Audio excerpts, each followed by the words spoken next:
Okay, that's our introduction.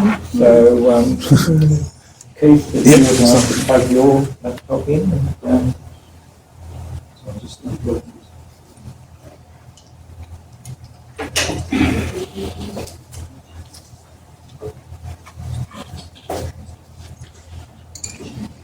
Keith has come all the way from South Australia to be with us today. We've got a few South Australians. Yeah, Russell, thank you, Russell. Russell's sort of like a father figure to me because I lost my dad a couple of years ago, and every time I ring him, he's always had time for me to talk. Even a couple of days ago, I rang him on the phone, and he was busy looking for sheet covers, and still gave his time to talk to me. So thank you, Russell, for being a father figure. And it's good to be. I'm 55, but I'm the youngest in the group. So it's always good to have all the wisdom to share with me.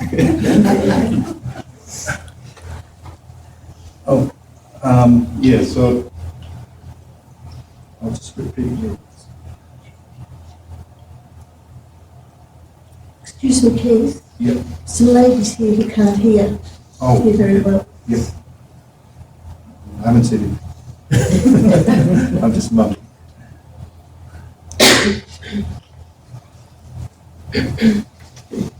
Yes, so I'd like to begin by acknowledging the traditional owners of the land on which we speak today. I would also like to pay my respects to the elders, past and present. Do you want me to forward each No, slide? that's okay, because there's something that I need to do on the computer. So, Okay. So I just thought if you, yeah, so if you stood over there, I can just, I'll just come back. That's all right. Okay. Thank you. Yeah, so that's me and my son. He loves his long hair. I used to have long hair when I was young. I know the feeling. Yeah, I was proud of it when I was young. And that's my niece, because I lost my wife, and so I had a trip to Brisbane. I lost her about 4 months ago. So I thought I'd just take time off and just go see, and I was thankful that my niece helped us around Brisbane because it was a big place and you get lost. So yeah, so I just thought I'd just put that photo up there. So I was born in Samoa. So Samoa is in the South Pacific. My father, he's from New Zealand, came over to Samoa when he was young. And he met my mother there. She was 18, and I was born. And I've got another brother who was born in Samoa. I have 2 sisters who were born in Niue Island, so it's another island in the Pacific. And then, and then we moved to New Zealand. Oh, we actually moved around the Pacific Islands like Fiji, Niue, and then we went to New Zealand, and then I came to Australia about 20 years ago when my son was 1 year old. And yeah, so my son's 21 now, so he's been here 20 years, so he's Aussie. I asked him to come and join me over here, but he said it's all quackery, so so I don't know if I'm a good I haven't done a good job.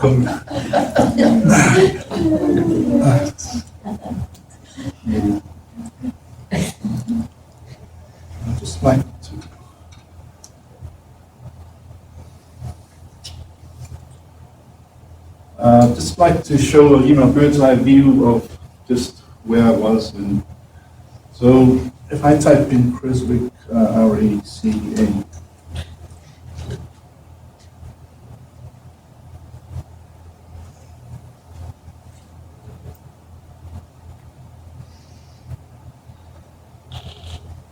okay. So we're over here.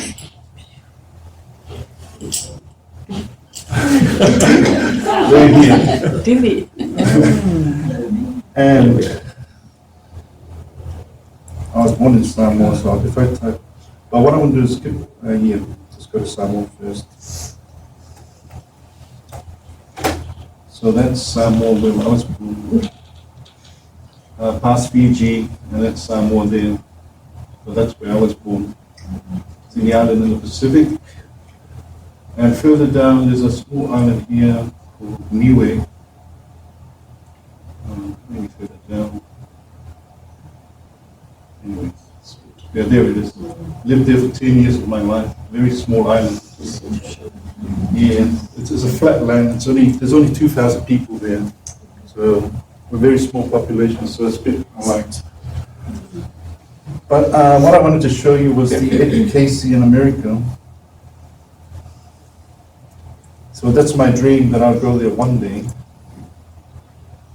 Russell's been there many times. Yeah? 7 times. Yeah. So you fly all the way there, you go there, and that's Virginia Beach right here. So this is my dream, one day I'll go there. So it's got a car park. It's got a sort of library and labyrinth where you can walk around. There's a dolphin here. Atlantic University house in it. So I'm surprised that it's 100 years and it's still one organization. My dream may be to create the second one in Australia, similar to this. And where would I put it? I'll put it in maybe Melbourne or Brisbane or Sydney, because you know how this is America and it's on this side of the beach. So why, if Australia had the map there, it would be somewhere on the right-hand side as well. It's just an idea. Someone else might make that dream come true. Okay, so that's all I wanted to show you. So this was my first book that I was introduced to the Edgar Cayce material 40 years ago. It's called Many Matches.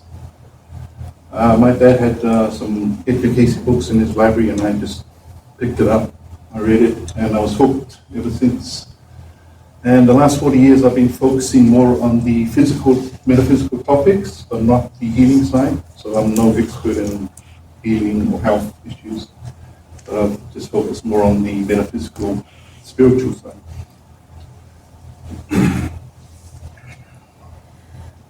That's my father there, Brian Wilson. He was the Edgar Cayce New Zealand representative.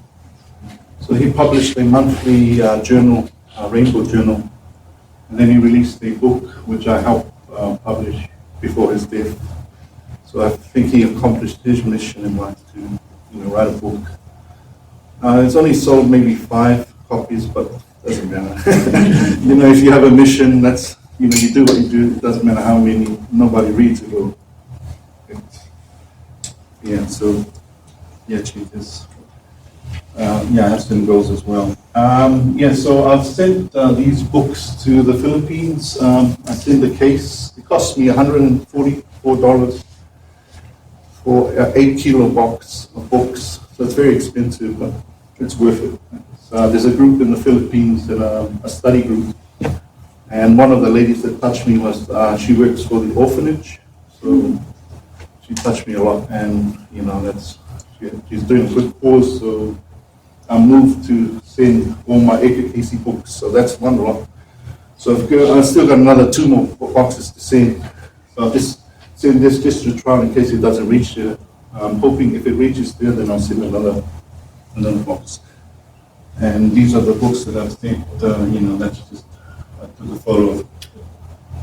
So they're getting all my good books. I'm not sending you junk. So Russell just mentioned that I had Improve Transform, my YouTube channel. So I'm just going to quickly show you.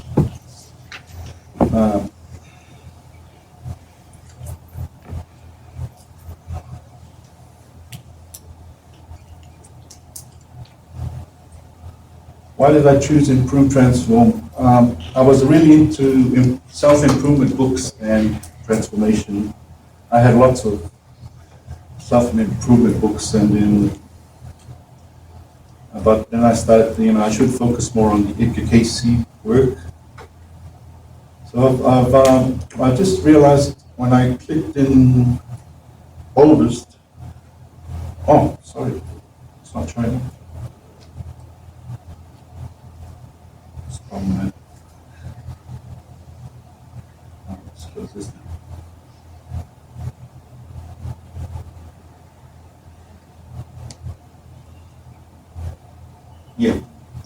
So that was my first video I did 10 years ago. This is one. That's me speaking there. It's not very popular. But I had like 200 views. But I've been posting videos for 10 years and trying to promote the Edgar Cayce. So my most popular one is 9 years ago. I did a video. It was a tape cassette. I just put the words on it, and it had 99,000 views. So it's helped a lot of people, I guess, a little bit. And then the second most popular one with 54,000 views 9 years ago is Edgar Cayce Beginning Meditation in Spiritual Centers. And also a talk about the Edgar Cayce and Secret of the Golden Flower, which was a very popular talk in those days. So I put all the talks there. So if you want to have a look, go. Yeah. But I also post on Facebook. There's a group here, Edgar Cayce Enlightenment Group. But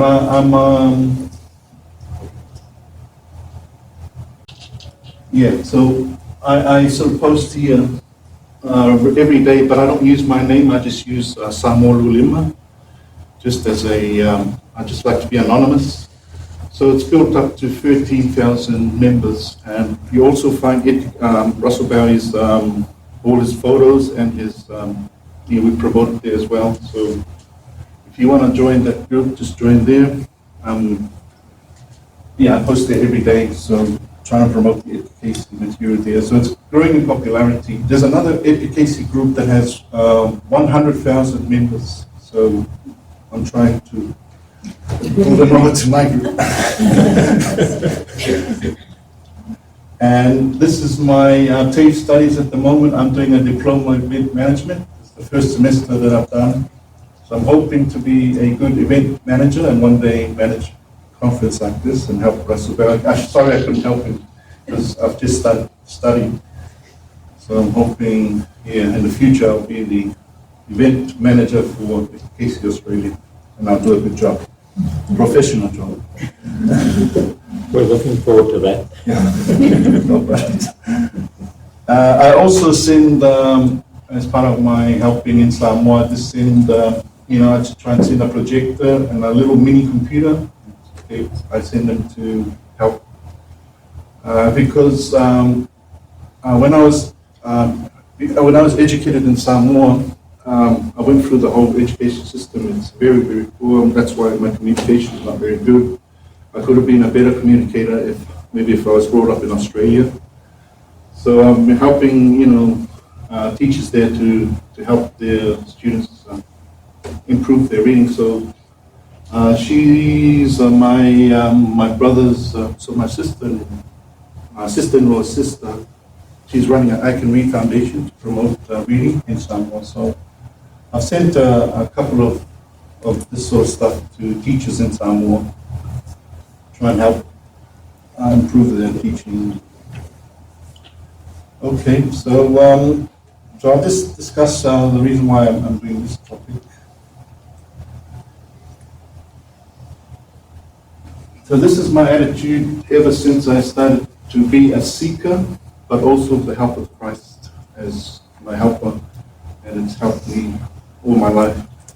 So hold fast to that which is good and seek, for the seeker shall find, and he that knocketh, or he or she that knocketh, to him and her it shall be opened, and know thy Redeemer liveth and hath made intercessions for thee, that you too may know the way of life.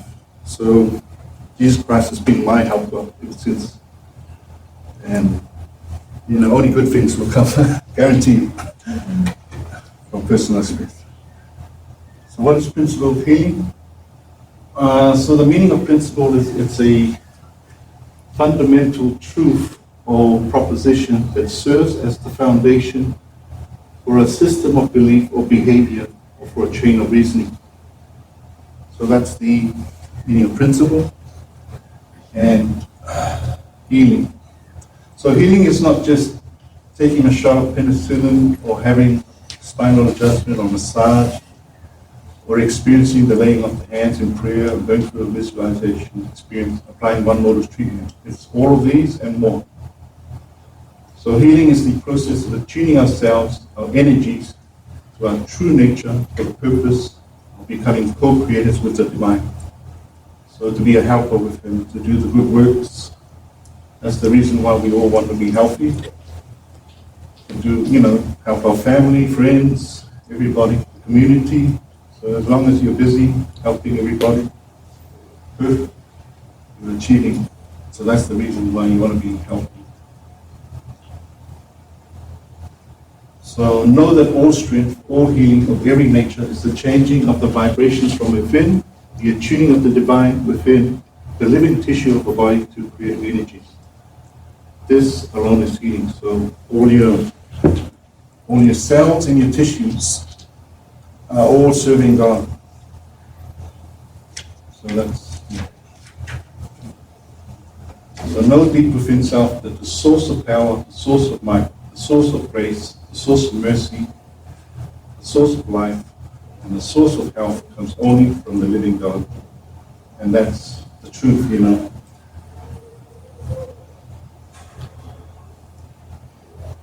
So the healing comes from within, not by the method does the healing come, though the consciousness of the individual may be such that this or that method is the one that is more effective in the individual case in arousing the forces from within. So it goes back to what's within you. Meditation also helps. That's why it's probably one of the best self-healing methods. It's a process of quieting the body, quieting the mind, holding an affirmation in the mind's eye, and attuning the physical and mental self to its spiritual source. So what is a circulating file here?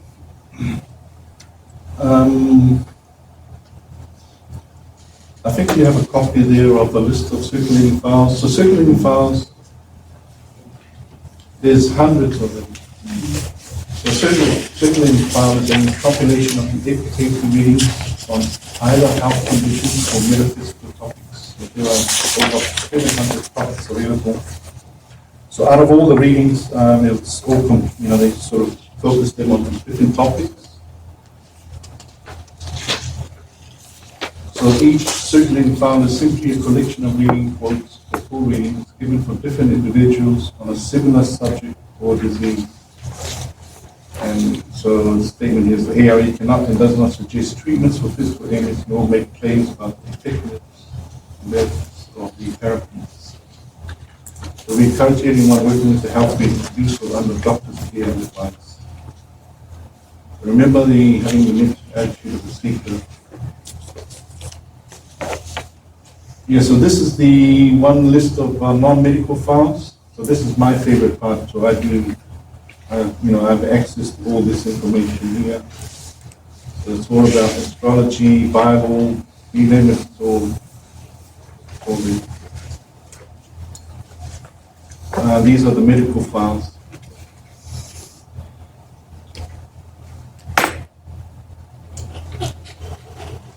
Let's go back.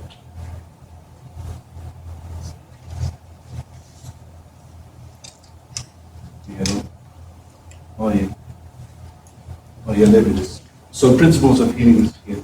So that's the one I wanted to focus on today. So that's just one small topic out of many. They also have the research bulletin, which is probably a more research on a specific topic, and then they promote it. There's not much readings in it. Yeah, so I'm just going to skip this. And so there are 4 doctors that promote the Edgar Cayce readings, and Eric Main is one of them. He's written this book, Edgar Cayce to Health. Another doctor, Norman Shealy. I've had a couple of books. So he's a big promoter of the Edgar Cayce material and wrote many books. And he's also helped other doctors to go into this field as well, not just focus on drugs and I'm not going to say it because I live with the knowledge. Gladys McGarry, she was 102. She just passed away, I think, this year. Yeah, so she promoted all the AKC. And also, yeah, that's William and Gary as well. They're the sort of four that I know of that promote a lot of the AKC healing, health. So if you can get all of those books. This is the circulating file for the Principles of Healing. It's made up of about 70 pages. And these ones are just all the readings. And this is also the related circulating files that you can go into and do more research if you want to find out more about it. But I'm going to focus on the first part, commentary on Principles of Healing, which was written by Mark Thurston. So the central purpose of the Edgar Cayce reading is to promote healing. The Edgar Cayce principles must be followed in order to allow treatments, procedures, and therapies to work. And the Edgar Cayce principles are universal laws governing the healing process, physical, mental, and spiritual. So the first principle is all healing comes from the divine. So healing requires attunement and harmony with our spiritual source, the infinite force of the divine. The creative forces are accessible and available in the visible world that we live in, and also in the invisible realm. The creative forces is everywhere, both on Earth and in the universe. The second principle is self-responsibility. So each person must take responsibility of his or own healing process. So by analyzing our lives, we know what causes our illness. And the human body innately has the drive to heal itself, but it needs, help from others and our mind and soul.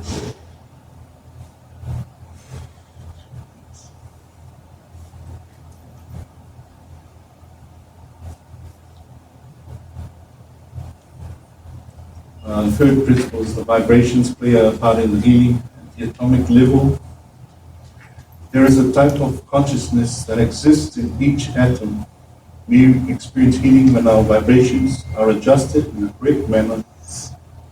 And all healing is the changing of vibrations from within, right down to the atomic level, and cells, and tissues. So there's healing principle number 4 is balance. So balance among body, mind, and spirit is another key to Cayce's philosophy of healing. Cayce affirms that the human body will naturally stay healthy and even rejuvenate itself if a kind of internal balance can be maintained. Disease starts when one part of the body draws energy from another part. And rejuvenation, the readings assert that we are continuously rebuilding our bodies. So within any 7-year period, each cell is replaced. So our bodies are already 7 years old. I think I read a comment, 78-year-old saying, "Oh, why do I need to know 7 years? I'm 78." But if we allow it, our bodies will transform any problem and resuscitate any condition. But our ingrained habits usually block this healing potential. The habits of action, and even more potent, the habits of mind. Drugs and medicine. Cayce's philosophy clearly sees a place for drugs and medicine, but warns of misunderstanding how they work and of expecting more of them than is possible. So Cayce, from time to time, encouraged people to consider the herbal formulas. He recommended tonics and stimulants rather than medicines. So, to give it body time to heal. The dangerous side of medicines is that they have potential to diminish the body's own healing work. This is what Cayce alluded to when he warned about the palliatives that deceive the soul with half-truths and temporary relief. So don't depend too much on drugs. Healing that really takes hold and lasts must come from changing one's inner consciousness and vibration. that happens most effectively from consistent and persistent human effort. That's engaging one's desire, purposes, and will, something that pills all too easily allow us to skip. Principle number 7, the unconscious mind plays a role in many illnesses and diseases. One example of this is the karmic factor in health. So our past lives, our soul, when have done something in the past, might come back. Memories from previous incarnations stored in the soul mind can trigger problems in the body. Of course, we shouldn't go so far as to suppose that every health challenge has past life roots. Nevertheless, the perspective of reincarnation can help us understand what we possibly be dealing with as we seek healing.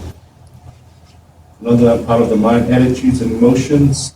The familiar axiom, mind is the builder, leads us to wonder exactly which attitudes and emotions best foster healing.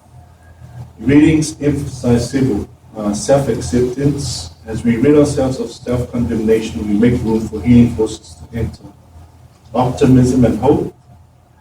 We're encouraged to expect healing and patience. It's much easier and quicker to destroy health than it is to rebuild it.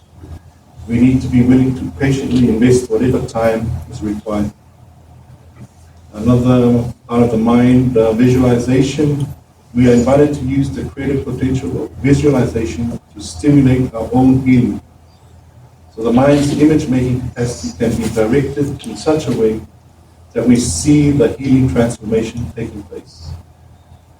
So this is not something that is accomplished in a single visualization session. Like all Cayce health promoting approaches, it requires persistence and works best in conjunction with other healing methods. And also purposefulness from the mind. Perhaps the most important principle of the mind's relationship to healing concerns purposefulness. A person can experience temporarily an outer healing that is in the physical body only, yet still be spiritually sick. So what cures the soul? A commitment to a purposeful life. And service. In Cayce's philosophy, healing should equip us to be more useful to others. So with this ideal of service in mind, we might also wonder just how we can be channels of healing to others. And oneness. As we bring the experience of oneness into our own consciousness, it can profoundly help someone else experience oneness, achievement, and healing. And Cayce's way of putting it was raising the Christ consciousness itself to such an extent that it may flow out of self to him or her that they were directed to. And healing others here, so that's the same. For this to be most effective, the recipient must desire such help and then request healing prayer. Of course, we can always pray for someone, even if that individual hasn't asked us. But it's important that we not assume we know what's needed in any person's life. For one who hasn't specifically asked for prayer, we can simply offer prayers of protection and blessing, rather than trying to direct healing energies to that person or for a specific condition. Okay, so that's, I think, all. These are all the healing books that you can access. I think it's in the Edgar Cayce book website. There's so many of them. There's another lot here.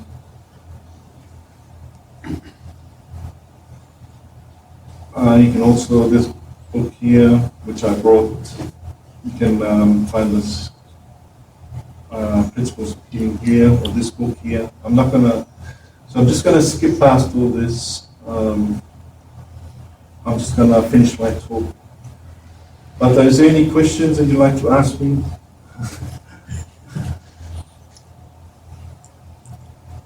No, I just want to say good job.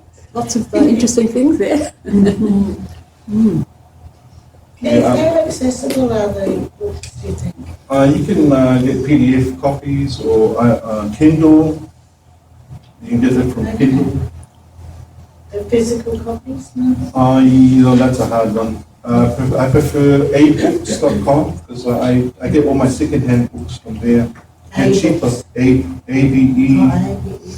Books.com. They're like cheaper. They're like $15, $20.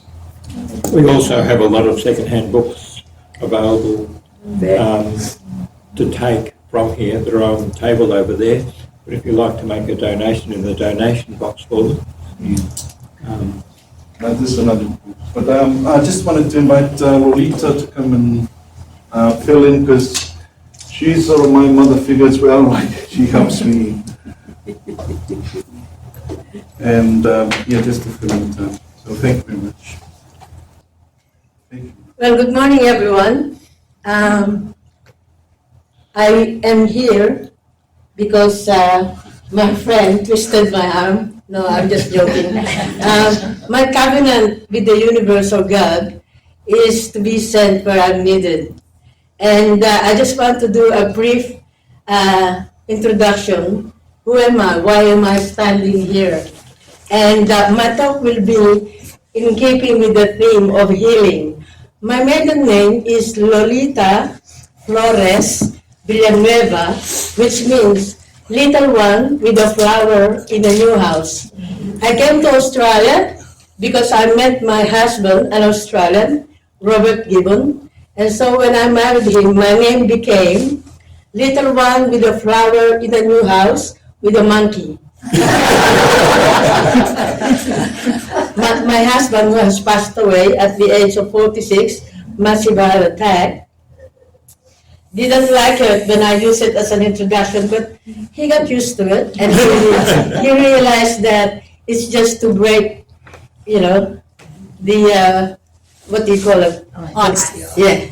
So anyway, my background is in publishing and printing. I came to Australia in 1978. I came from a family of 9, 7 boys and 2 girls. I am second youngest. And ever since I can remember, I was brought up in a family where my parents always display this heart of service, of always helping. I grew up in a home where we always have these people coming into the house, and my mother will be feeding them. And one time, I actually came home for a visit. I used to go to the Philippines once a year when my parents were alive. And early in the morning, I was waking up with this knock on the door. And my mother explained to me that this old gentleman actually comes every breakfast. She gave him breakfast, and before he leaves, he also gave him some cash. And that goes on in my family even when I was already living in Australia. So to make the long story short, I went to a Catholic girls' school, Catholic University, which is the oldest university in the Far East, called the University of Santo Tomas. And in that university, even in high school, I started to lose faith in God. The education made me think that everything that I will achieve in my life will be up to me. It will come from my own effort. And God let me go on my merry ways until I reached the age of 30, and all my goals, which I wrote as a little girl, I have achieved at the age of 30. But I was wondering why I had this emptiness in my heart that I couldn't feel, only to realize that that emptiness was in the shape of God, which I cannot feel by seeking more education, buying more material things, even being married or driving my own car, living in my own home, living a life of traveling and dining out, still empty. And I wonder, I felt like a mouse that went through a maze, and at the end of the maze, I asked, where's the cheese? Somebody moved it. I just realized that emptiness is really a way of me to stop and ask myself, who am I? Why was I born? What's the purpose of me being alive? And there are questions that I cannot seek dealing with the physical material side of my life. There are questions I couldn't answer by doing the mental side of my life or the emotional side of my life. I actually realized that it's like the four wheels of a car. One wheel was missing in my life, and that was the spiritual side of me. So I sit, and I'm telling you, I'm not joking. I joined Mahikari, I joined every religion that you can think of. And there came a time that I actually, in my evening conversations with myself, I said, if there is a God, please show me that you exist. And things happen. Doors open, and I made peace with God. And that was the start of saying, you have blessed my life so much. Please send me where I'm needed. And I should have not said that because I didn't realize that was the beginning of me losing my appetite for material things. I started to actually do things not just for Lolita, but just for everyone around me. It reminded me that I grew up in a household where it's not about just you. It's about doing things for people. So I said, please send me where I'm needed as a way of saying thank you for giving me such a blessed life. I am 69 years old, and although I have a cold at the moment, God has kept His side of the bargain, because my prayer is, if you continue to keep me healthy, I will continue to serve you, and I will continue to do things for your people. So when I retired in 2017, I started to enroll in the coaching institute in Melbourne, doing life coaching. So what made me do that? It's because even before I was doing life coaching, I am actually being approached by my own family, by friends, even strangers when I travel. It's probably written on my forehead, talk to me, confide in me, that sort of thing. So when I finished my life coaching in Melbourne, I started doing life coaching online and face-to-face for the people in Canberra. I do it for free as a service to God. I've taken care of my financial needs that I decided to give it for free. And it keeps me busy. People think that I'm always online. They can see it on my Facebook, I'm always online. They don't realize that I'm always online because I have clients that are overseas. And after I wake up at 4 o'clock in the morning and I do my meditation, I do my intercessory prayers, I actually start posting on my Facebook daily because there's a lot of people following me and reading it and actually messaging me and thanking me because the things that they read in there are actually helping them and it comes to them at the right time when they needed it.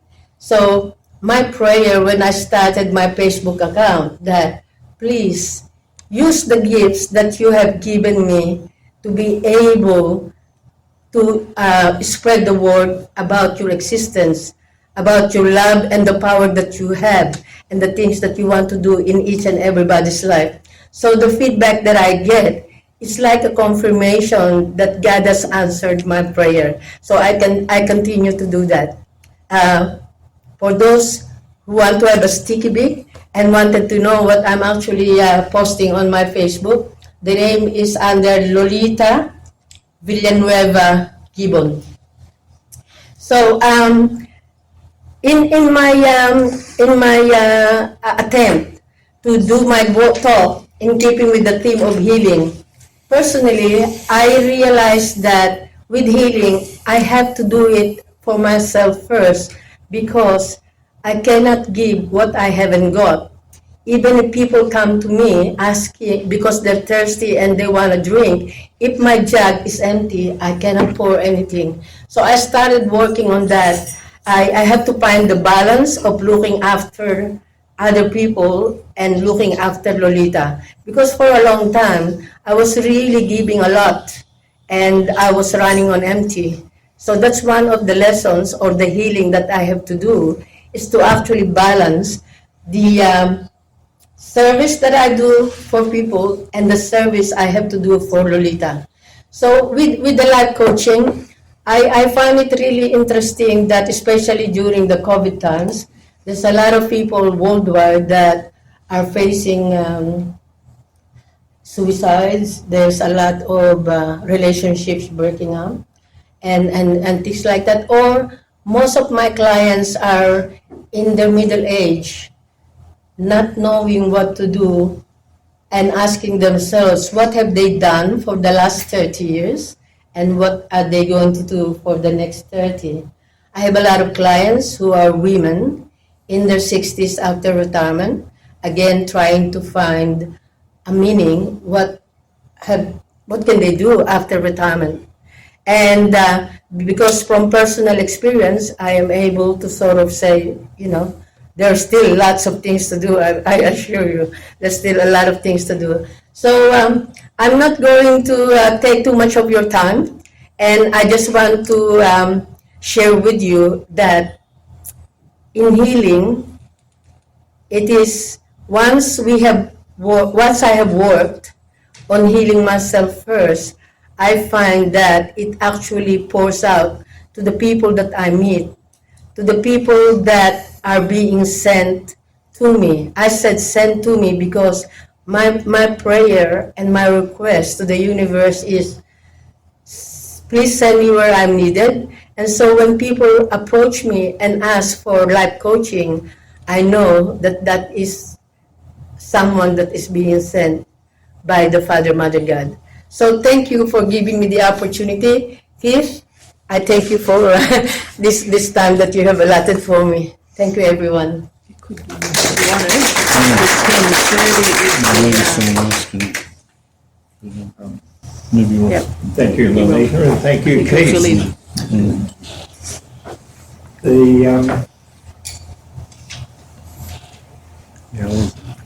You've got more to show with yours? No. Not really. Okay. I can show the readings. I sent out an email to everyone to say that this weekend is all going to be all about stories. Our stories, your stories, shared stories. And I thought I might just share a little story. This is the third conference, Australia-wide conference, that we've held here. We had one in 2019 in this very place, where Kevin Tedeschi, the ARE's CEO, came and ran a conference here on reincarnation. But the one before that was back in 1982. So it was a long time between conferences, and we should be having them more. And I was fortunate to go to the one in 1982. It was up in Brisbane.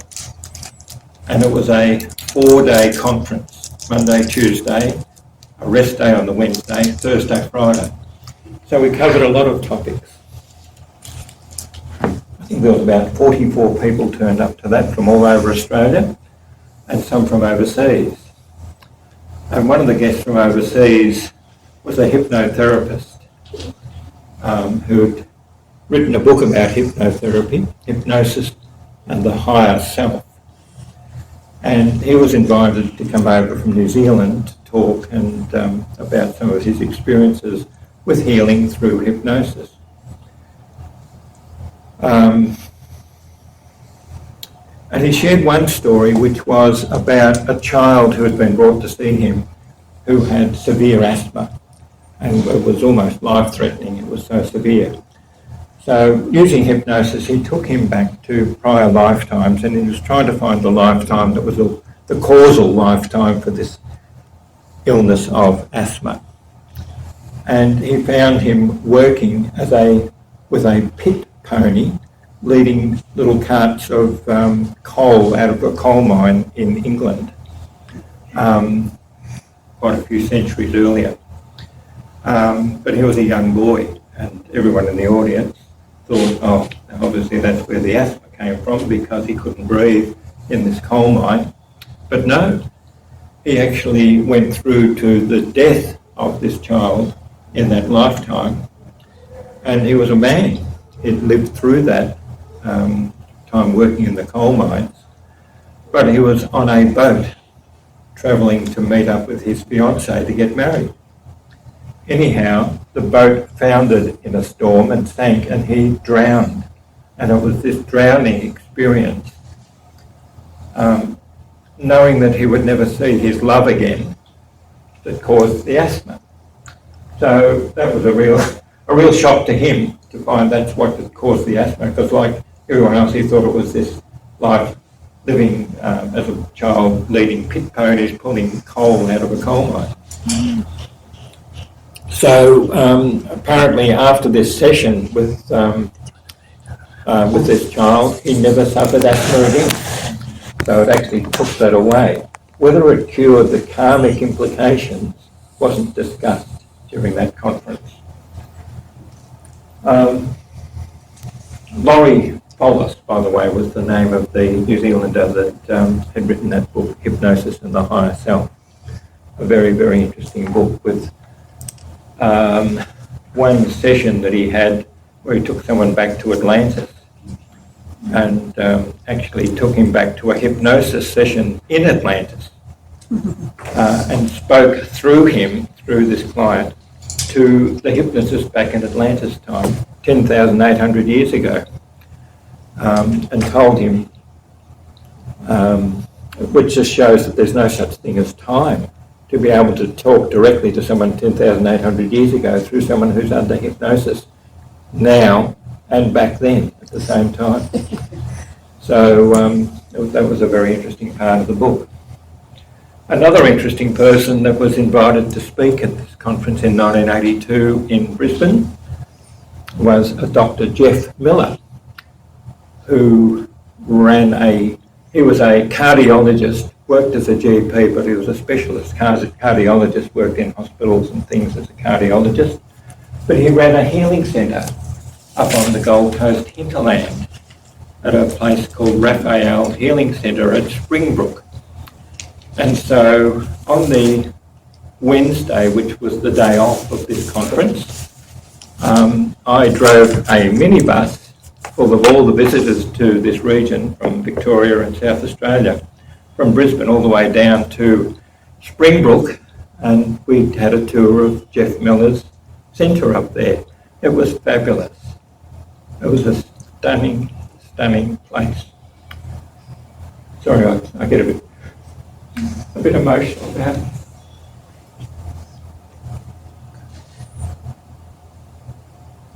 He had many acres of beautiful gardens, vegetable gardens, organic vegetable gardens, and he used to have people come there for healing of their heart problems.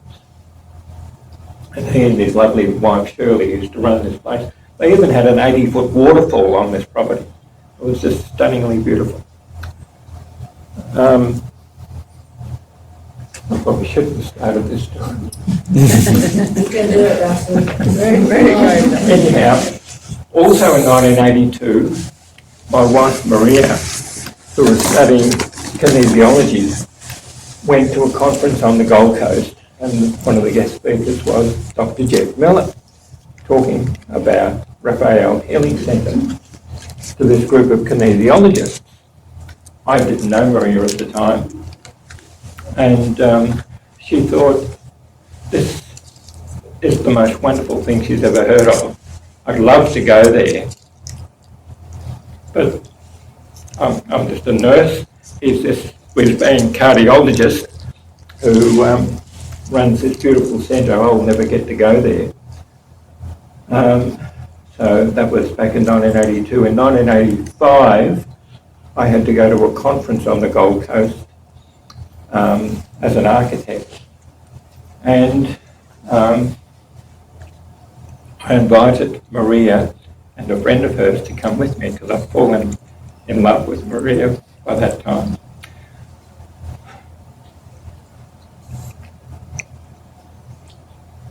Sorry.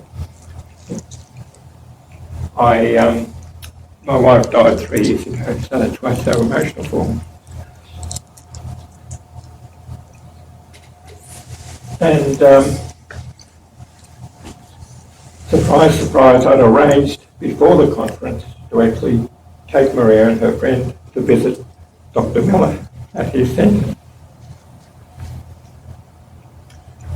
And so we did.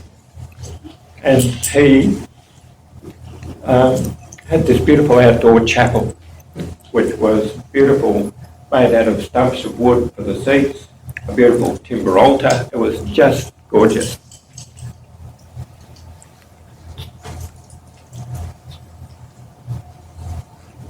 And 6 months later, he married us there.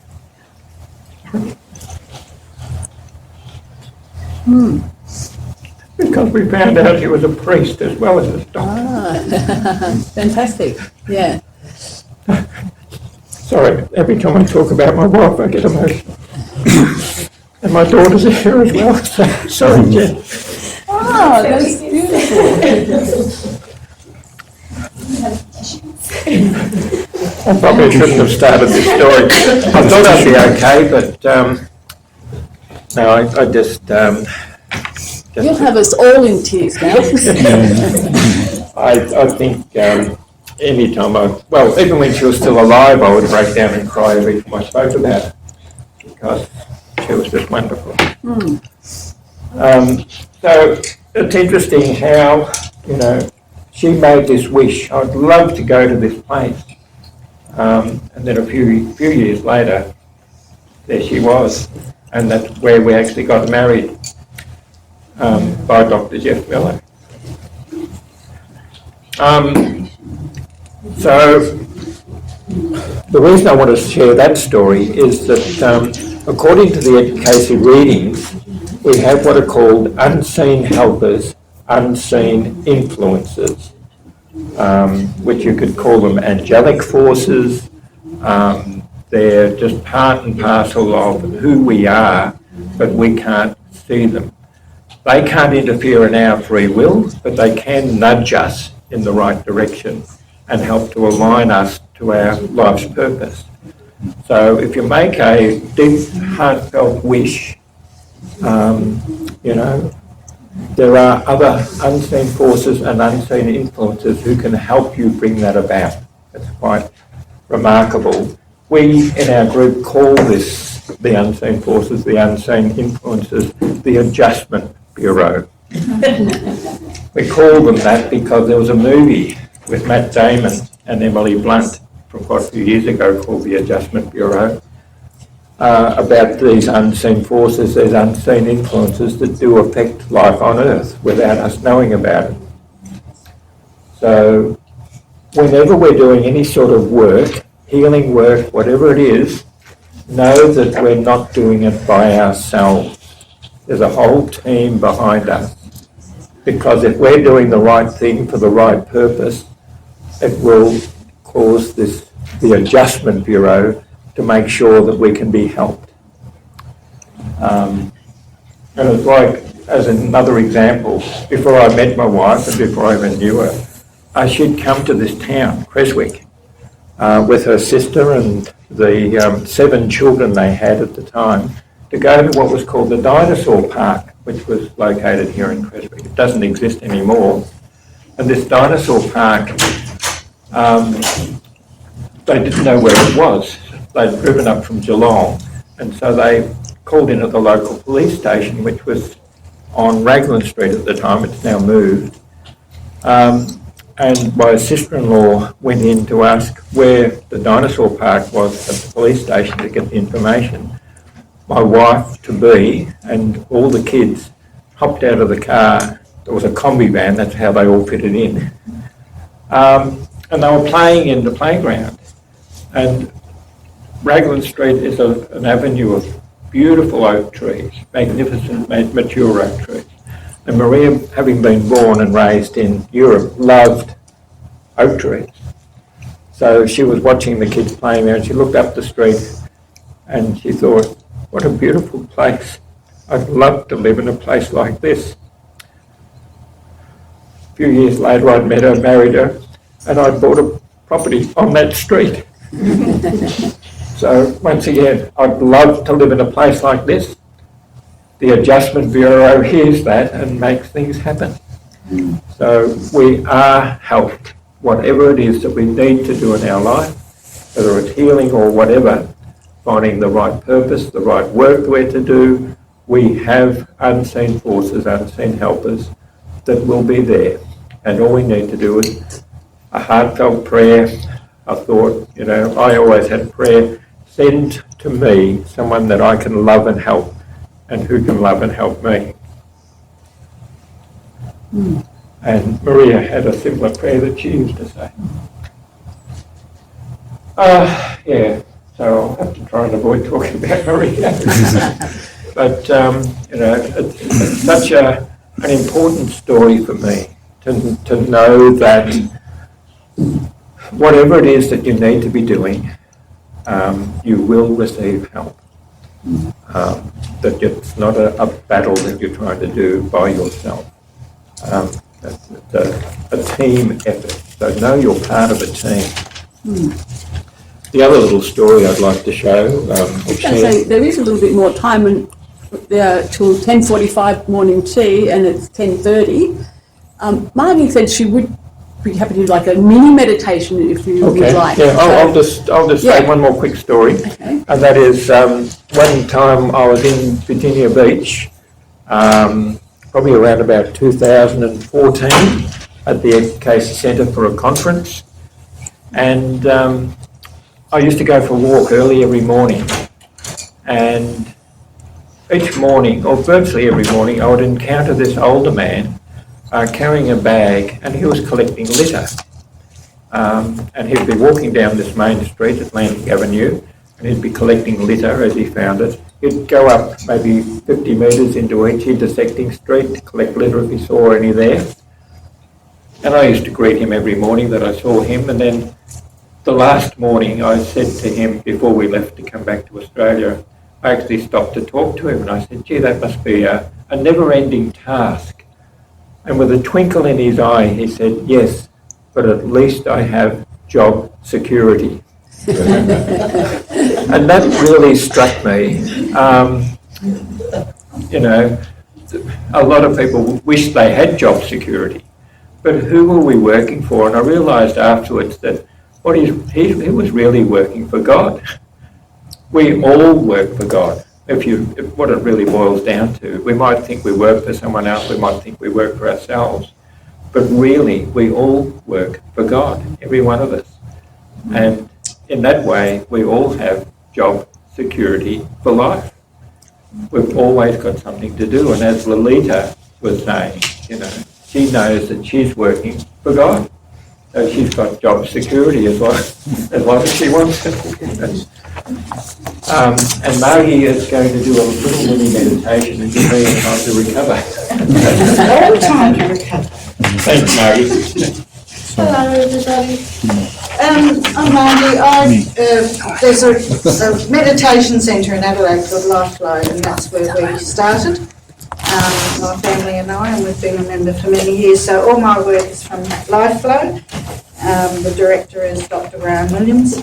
And I thought this one would be really sweet, seeing that was beautiful and emotional, and I hope this helps.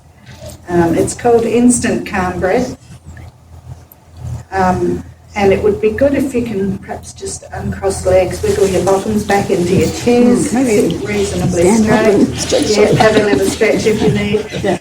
Do a little cartwheel if you can. No, I'm not doing that. In this spot meditation, they're called spot meditations because they just take a minute. And science has researched it and shown that even spot meditations help your brain to calm down. And if you do enough spot meditations through the day, you've actually got a whole lot of meditation happening and a calming of your brain. So in this spot meditation, we use our breathing in a way which can quickly calm your emotions and restore a state of balance. It's particularly useful for those people who like meditating on the breath. It can be used any time, no one need to know you're even doing it. Many people have found it effective for calming strong emotions in the heat of the moment, for worry, panic attacks and anxiety. So this is a meditation where you are controlling your breathing, and it's in 4 steps.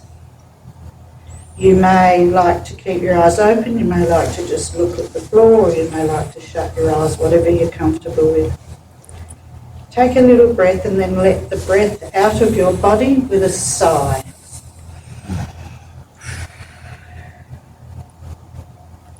Now breathe in naturally, but so that you can feel the movement of your abdomen, just moving slightly.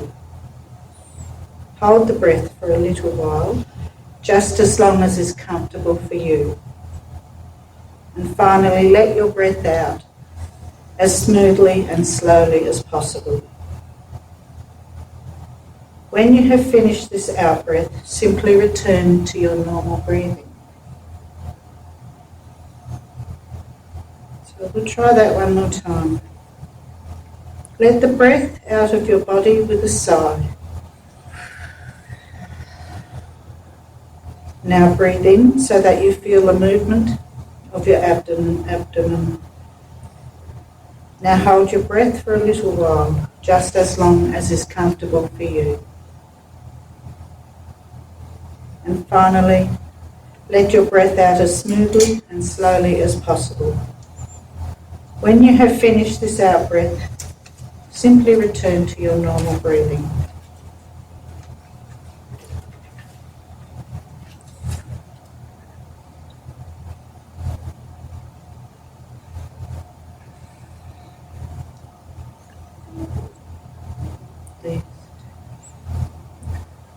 Is there time for another short one? Or time for a break? Yeah, there is. Yeah, okay.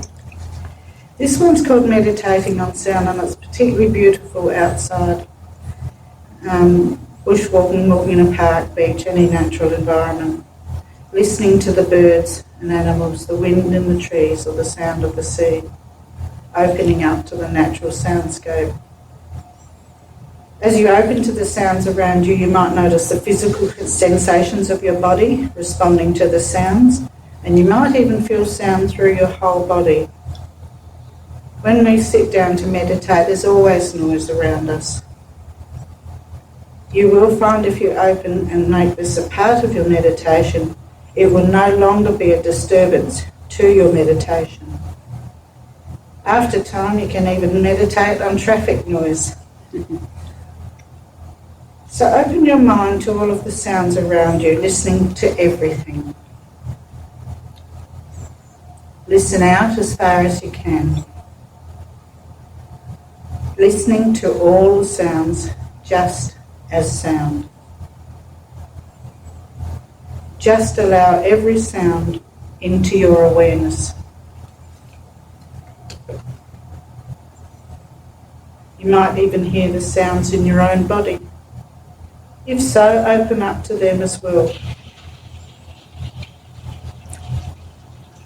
Sound of water somewhere. Perhaps the sound of your heart beating, or the sound of your breath moving in and out of your body. As well, you may feel your body resonating with the sounds around you. Let the feelings of sound go right through your body, your whole body.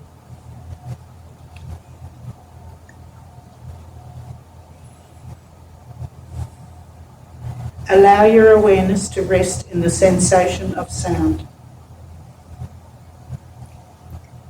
Let yourself be held by the sensation of sound.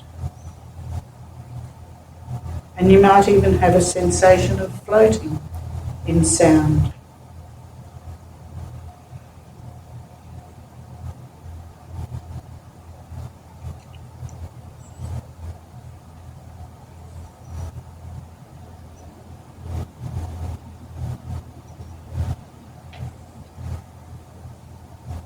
when you're ready to finish, just come back to the feeling of the contact of your body with the chair or the ground, wherever you are. Allow yourself to move into being awake, slowly and gently. Thank you. I can. Also, do you want to show? I'll just click on the Edgar Cayce readings and you just. 5 minutes. Oh, 5 minutes? Yeah. Well, you want to come and help me? I'll just put on the readings. Thank you, Margie. So I just got the readings up. This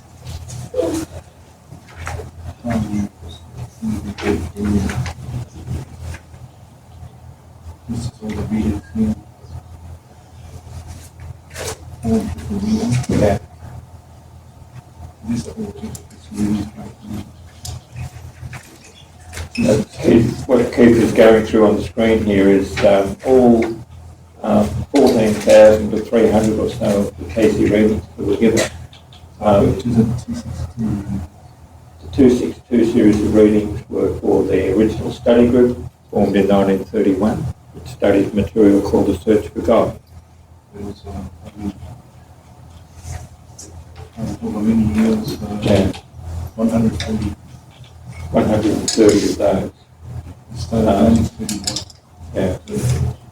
So we're coming up for the 100th anniversary of the start of the Edgar Cayce organisation called Association for Research and Enlightenment, but also the 100th anniversary of the first study group, who wanted to become more psychic, just like Edgar Cayce, but the readings that he gave were more about becoming really a channel for healing, in a way, getting to know oneself, because the very first lesson in this Search for God material was all about cooperation.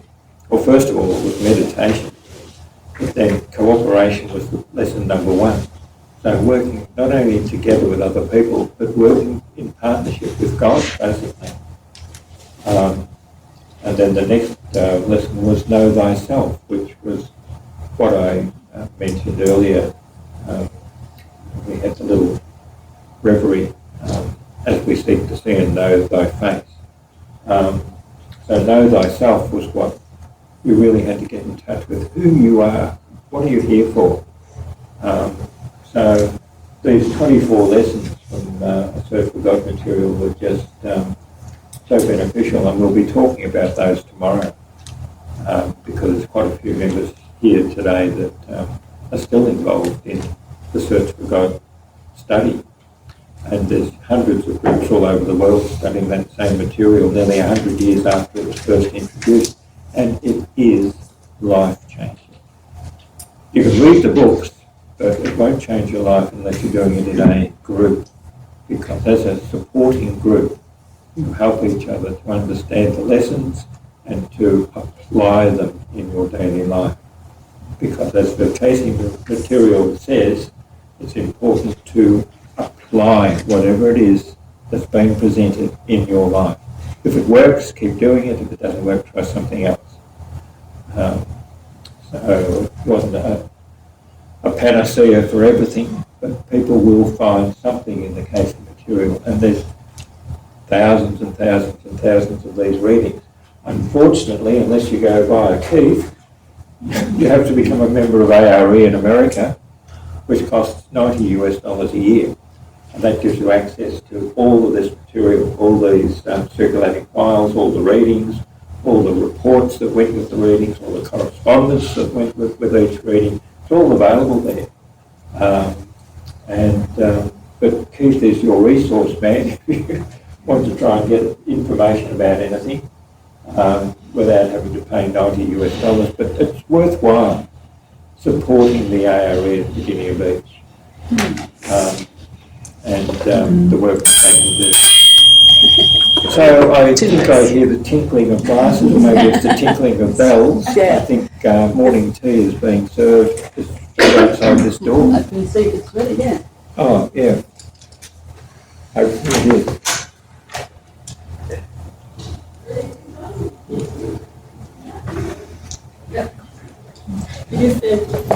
Yeah. So we've got half an hour. After 25 minutes, there will be a bell rung to let everyone know it's time to come back. I know it'll be difficult to drag yourself away from all the conversations you'll be having out there. But, if we can keep on time, that would be great. So thank you 10:25, all. I'll do that. Yeah. Thank you, Russell, that was fantastic indeed. Margaret, thank you, and Lolita. Very good, thank you for your session. Yeah.